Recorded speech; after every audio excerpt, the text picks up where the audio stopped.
हे पार्वती, रुद्राक्ष अनेक प्रकार के बताए गए हैं। मैं उनके भेदों का वर्णन करता हूँ। वे भेद भोग और मोक्ष रूप फल देने वाले हैं। तुम उत्तम भक्ति भाव से उनका परिचय सुनो। एक मुख वाला रुद्राक्ष। एक वक्ता शिवः साक्षादो भक्ति मुक्ति फल प्रदः तस्य दर्शन मात्रेण ब्रह्म हत्याम्य व्यपोहति। एक मुख वाला रुद्राक्ष साक्षात शिव का स्वरूप है। वह भोग और मोक्ष रूपी फल प्रदान करता है। उसके दर्शन मात्र से ही ब्रह्म हत्या का पाप नष्ट हो जाता है। जहां रुद्राक्ष की पूजा होती है वहां से लक्ष्मी दूर नहीं जाती। उस स्थान के सारे उपद्रव नष्ट हो जाते हैं तथा वहां रहने वाले लोगों की संपूर्ण कामनाएं पूर्ण होती हैं। दो मुख वाला रुद्राक्ष। द्विवक्त्रो देव देवेशे सर्व काम फल प्रदः विशेषतः सरुद्राक्षो गोवधम नाशयेद द्रुतम। दो मुख वाला रुद्राक्ष देव देवेश्वर कहा गया है। वह संपूर्ण कामना और फलों को देने वाला है। वह विशेष रूप से गौ हत्या का पाप नष्ट करता है। तीन मुख वाला। त्रिवक्त्रो यो हि रुद्राक्षः साक्षात् साधनदा सदा तत्प्रभावाद् भवेयुवै विद्या सर्वा प्रतिष्ठतः। तीन मुख वाला रुद्राक्ष सदा साक्षात साधन का फल देने वाला है। उसके प्रभाव से सारी विद्याएं प्रतिष्ठित हो जाती हैं। चार मुख वाला रुद्राक्ष। चतुर्वक्त्रः स्वयं ब्रह्मा नरहत्यां व्यपोहति दर्शनात् स्पर्शनाति शब्दश्चतुर्वर्ग फल प्रदः। चार मुख वाला रुद्राक्ष साक्षात ब्रह्म रूप अर्थात ब्रह्मा का रूप है और ब्रह्म हत्या के पाप से मुक्ति देने वाला है। उसके दर्शन और स्पर्श से शीघ्र ही धर्म अर्थ काम और मोक्ष इन चारों पुरुषार्थों की प्राप्ति होती है। पांच मुख वाला रुद्राक्ष। पंचवक्त्रः स्वयं रुद्रः कालाग्निर्नामतः प्रभः सर्वमुक्त प्रदश्चैव सर्वकाम फल प्रदः। पांच मुख वाला रुद्राक्ष साक्षात कालाग्नि रुद्र रूप है। वह सब कुछ करने में समर्थ, सबको मुक्ति देने वाला तथा संपूर्ण मनोवांछित फल प्रदान करने वाला है। वह पंचमुख रुद्राक्ष अगम्य स्त्री के साथ गमन और पापान भक्षण से उत्पन्न समस्त पापों को दूर कर देता है। छह मुखों वाला रुद्राक्ष।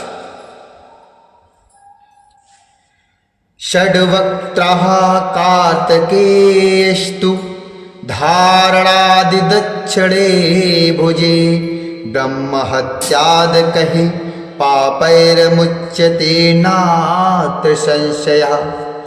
छह मुखों वाला रुद्राक्ष कार्तिकेय का स्वरूप है।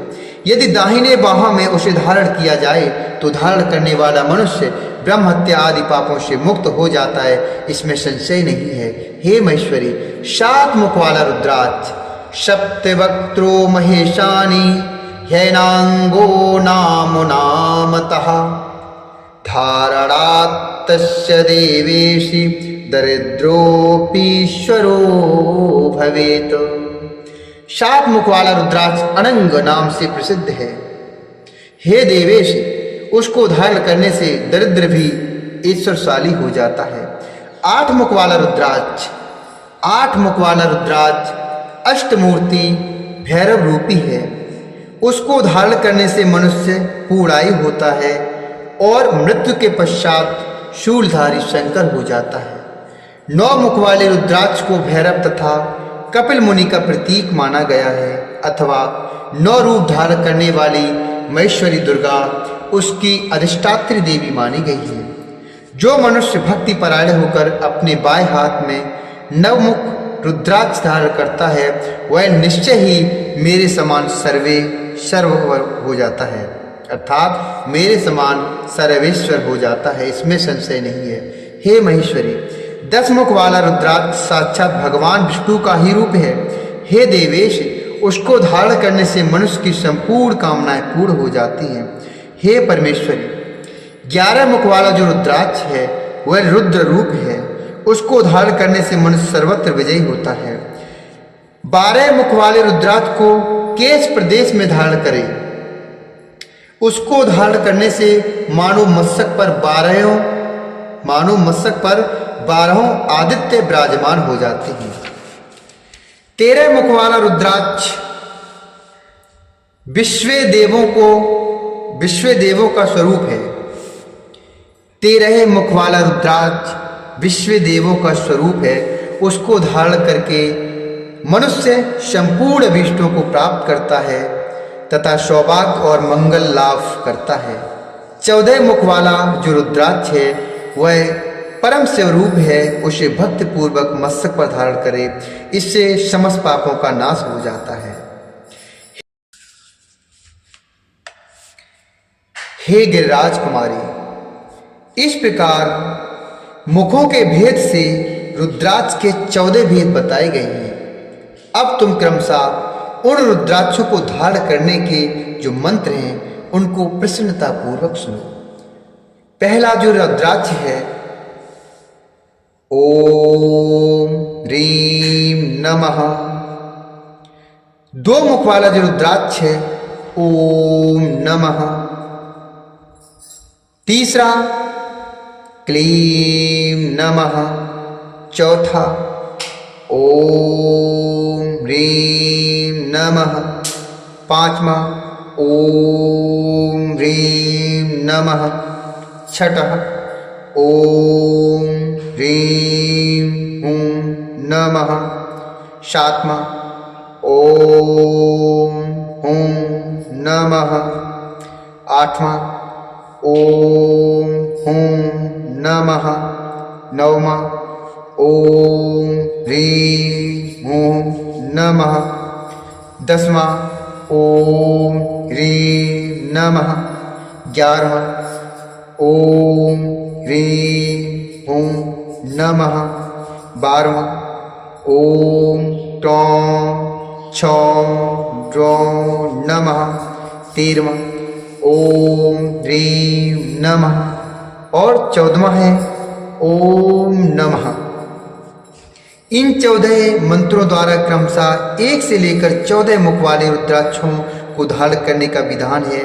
साधक को चाहिए कि वह निद्रा और आलस्य का त्याग करके श्रद्धा भक्ति से संपन्न होकर संपूर्ण मनोरथों की सिद्धि के लिए उक्त मंत्रों द्वारा उन रुद्राक्षों को धारण करे। इस पृथ्वी पर जो मनुष्य मंत्रों के द्वारा अवमंत्रित किए बिना ही रुद्राक्ष को धारण करता है वह क्रमशः 14 इंद्रों के काल पर्यंत घोर नरक को जाता है। रुद्राक्ष की माला धारण करने वाले पुरुष को देखकर भूत प्रेत पिशाच डाकनी शाकनी तथा जो अन्य द्रोहकारी राक्षस हैं आदि वे सब के सब दूर भाग जाते हैं। जो कृत्रिम अविचार आदि कर्म प्रयुक्त होते हैं वे सब रुद्राक्षधारी को देखकर संशक हो दूर चले जाते हैं। हे पार्वती, रुद्राक्ष मालाधारी पुरुष को देखकर मैं शिव भगवान विष्णु देवी दुर्गा गणेश सूर्य तथा अन्य देवता भी प्रसन्न हो जाते हैं, अर्थात पंचदेव प्रसन्न हो जाते हैं। पंचदेव शिव भगवान विष्णु देवी दुर्गा गणेश सूर्य तथा अन्य देवता प्रसन्न हो जाते हैं। हे महेश्वरी, इस प्रकार रुद्राक्ष की महिमा को जानकर धर्म की वृद्धि के लिए भक्ति पूर्वक पूर्वोक्त मंत्रों द्वारा विधिवत उसे धारण करना चाहिए। हे मुनीश्वरों, इस प्रकार परमात्मा शिव ने भगवती पार्वती के सामने भुक्ति तथा मुक्ति प्रदान करने वाले भस्म तथा रुद्राक्ष के महात्म्य का वर्णन किया। भस्म और रुद्राक्ष को धारण करने वाले मनुष्य भगवान शिव को अत्यंत प्रिय है। उसको धारण करने के प्रभाव से ही भुक्ति मुक्ति दोनों प्राप्त हो जाती है, इसमें संदेह नहीं है। भस्म और रुद्राक्ष धारण करने वाला। भस्म रुद्राक्षधारी यः शिव भक्तः स उच्यते पंचाक्षर जपाशक्तः परपूर्णस्य सन्मुखे। भस्म और रुद्राक्ष धारण करने वाला मनुष्य शिव भक्त कहा जाता है। भस्म एवं रुद्राक्ष से युक्त होकर जो मनुष्य शिव प्रतिमा के सामने स्थित होकर ओम नमः शिवाय इस पंचाक्षर मंत्र का जप करता है वह पूर्ण भक्त कहलाता है। बिना भस्म का त्रिपुंड धारण किए और बिना रुद्राक्ष माला लिए जो महादेव जी की पूजा करता है उससे पूजित होने पर भी महादेव अभीष्ट फल प्रदान नहीं करते।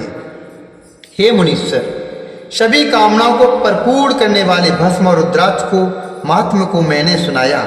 जो इस रुद्राक्ष और भस्म के महात्म्य को भक्ति पूर्वक सुनता है उसकी सभी कामनाएं पूर्ण हो जाती हैं। वह पुत्र पौत्र आदि के साथ इस लोक में सभी प्रकार की सुख भोग कर अंत में मोक्ष को प्राप्त होता है और भगवान शिव का अप्रिय हो जाता है। विद्येश्वर संहितेयम् कथिता वो मुनीश्वरः सर्वसिद्धिप्रदा नित्यं मुक्तिदा शिव शासनाते मुक्तिदा शिव शासनाते। हे मुनीश्वरों, इस प्रकार मैंने शिव की आज्ञा के अनुसार उत्तम मुक्ति देने वाली विद्येश्वर संहिता आपके समक्ष कही। इति श्री शिव महापुराणे प्रथमायाम विद्येश्वर संहितायां शाद्य साधन खंडे रुद्राक्ष महात्म्य वर्णनम नाम पंचविंशोऽध्यायः। इस प्रकार श्री शिव महापुराण के प्रथम विद्येश्वर संहिता के शाद्य साधन खंड में रुद्राक्ष महात्म्य वर्णन नामक 25वां अध्याय पूर्ण हुआ।